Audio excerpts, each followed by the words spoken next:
Lalu Yesus berbicara pula dalam perumpamaan kepada mereka. Hal kerajaan sorga seumpama seorang raja yang mengadakan perjamuan kawin untuk anaknya.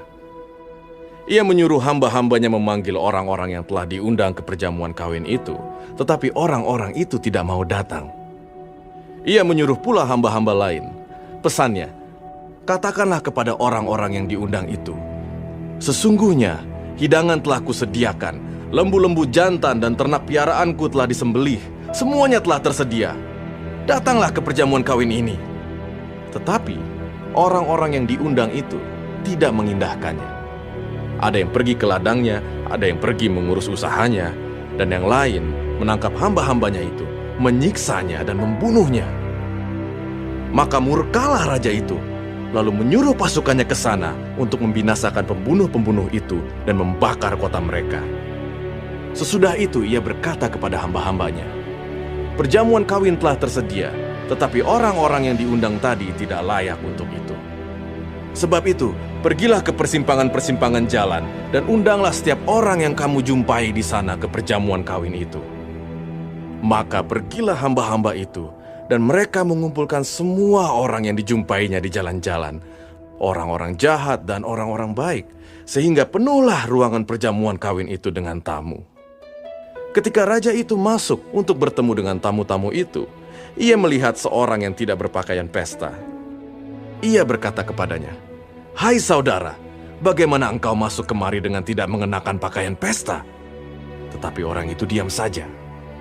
Lalu kata raja itu kepada hamba-hambanya, "Ikatlah kaki dan tangannya, dan campakkanlah orang itu ke dalam kegelapan yang paling gelap. Di sanalah akan terdapat ratap dan kertak gigi. Sebab banyak yang dipanggil, tetapi sedikit yang dipilih." Kemudian pergilah orang-orang Farisi.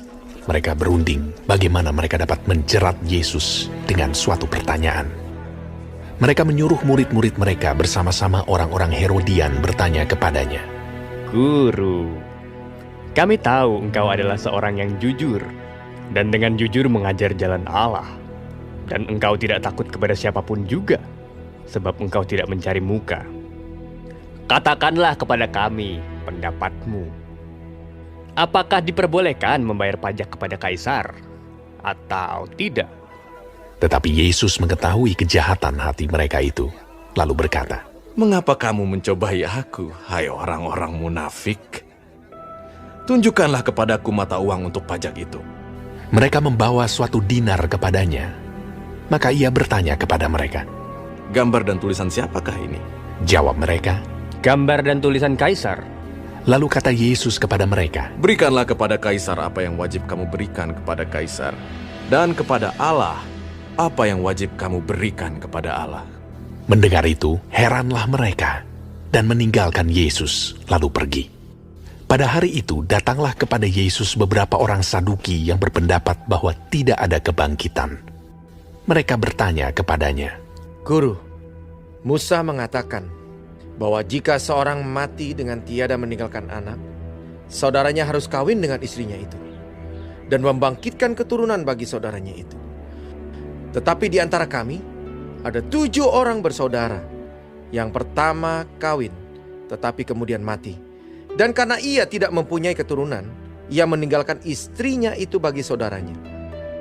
Demikian juga yang kedua, dan yang ketiga, sampai dengan yang ketujuh. Dan akhirnya, sesudah mereka semua, perempuan itu pun mati. Siapakah di antara ke-7 orang itu yang menjadi suami perempuan itu pada hari kebangkitan? Sebab mereka semua telah beristikan dia." Yesus menjawab mereka, "Kamu sesat, sebab kamu tidak mengerti kitab suci maupun kuasa Allah. Karena pada waktu kebangkitan, orang tidak kawin dan tidak dikawinkan, melainkan hidup seperti malaikat di sorga. Tetapi tentang kebangkitan orang-orang mati, tidakkah kamu baca apa yang difirmankan Allah ketika ia bersabda, 'Akulah Allah Abraham, Allah Ishak, dan Allah Yakub'? Ia bukanlah Allah orang mati, melainkan Allah orang hidup." Orang banyak yang mendengar itu takjub akan pengajarannya. Ketika orang-orang Farisi mendengar bahwa Yesus telah membuat orang-orang Saduki itu bungkam, Berkumpullah mereka, dan seorang dari mereka, seorang ahli Taurat, bertanya untuk mencobai dia. Guru, hukum manakah yang terutama dalam hukum Taurat? Jawab Yesus kepadanya, Kasihilah Tuhan Allahmu dengan segenap hatimu, dan dengan segenap jiwamu, dan dengan segenap akal budimu. Itulah hukum yang terutama dan yang pertama. Dan hukum yang kedua, yang sama dengan itu, ialah kasihilah sesamamu manusia seperti dirimu sendiri. Pada kedua hukum inilah tergantung seluruh hukum Taurat dan kitab para nabi. Ketika orang-orang Farisi sedang berkumpul, Yesus bertanya kepada mereka, katanya, Apakah pendapatmu tentang Mesias? Anak siapakah dia? kata mereka kepadanya, Anak Daud. katanya kepada mereka, Jika demikian, bagaimanakah Daud oleh pimpinan roh dapat menyebut dia tuannya? Ketika ia berkata, Tuhan telah berfirman kepada tuanku, duduklah di sebelah kananku sampai musuh-musuhmu kutaruh di bawah kakimu. Jadi, jika Daud menyebut dia tuannya, bagaimana mungkin ia anaknya pula? tidak ada seorang pun yang dapat menjawabnya. Dan sejak hari itu, tidak ada seorang pun juga yang berani menanyakan sesuatu kepadanya.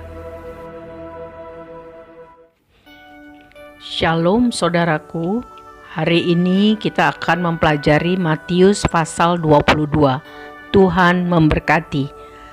Ayat 1-14, perumpamaan tentang perjamuan kawin. Penolakan para undangan sangat mengecewakan raja. Hal ini adalah gambaran kedegilan manusia karena tidak seorang pun mencari Tuhan. Bahkan undangan atau inisiatif Tuhan untuk datang dan mencari manusia pun ditolak. Akhir yang sangat fatal bagi orang yang terus-menerus menolak undangan atau ajakan Kristus. Ketidakhadiran para undangan tidak membuat pesta itu batal. Pesta itu tetap terlaksana dan raja akhirnya mengundang banyak orang yang dianggap kurang layak oleh manusia, tetapi dilayakkan oleh sang raja. Mereka yang hadir di pesta itu harus mempersiapkan diri dengan baik, berpakaian yang layak untuk pesta. Ini menggambarkan keharusan membayar harga, yaitu sesudah percaya Yesus mendapat anugerah keselamatan, kita harus taat dan setia pada Yesus. Meninggalkan gaya hidup lama atau duniawi, mengenakan manusia baru yang terus-menerus diproses tambah serupa dengan Kristus.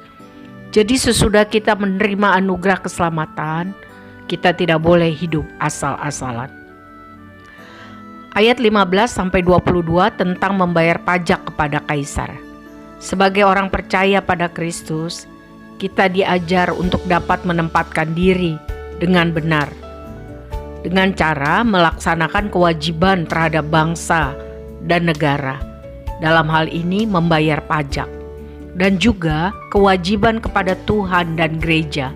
Dalam hal ini memberi diri untuk melayani, setia dalam persembahan dan perpuluhan.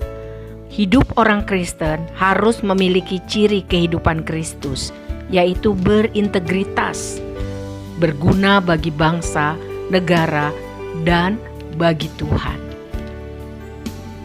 Ayat 23-33 mengenai pertanyaan orang Saduki tentang kebangkitan. Saudara, orang Saduki adalah golongan pemimpin agama Yahudi yang tidak percaya tentang kebangkitan. Mereka hanya mendasarkan pengajarannya pada kelima kitab Musa atau Pentatuk.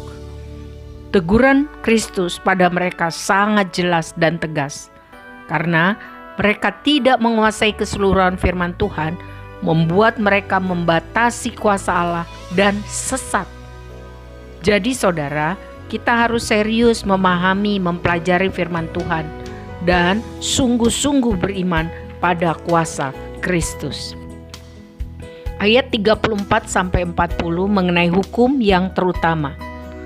Bagian ini Tuhan Yesus mengajarkan agar kita umatnya harus mengasihi Tuhan dengan segenap totalitas dan mengasihi sesama kita dengan sungguh sebagai wujud kasih kita kepada Tuhan.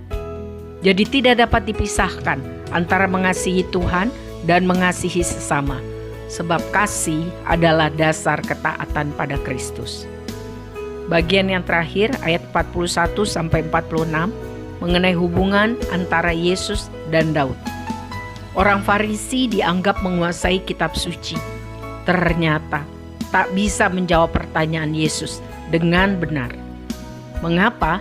Karena pemahaman mereka sempit dan dangkal.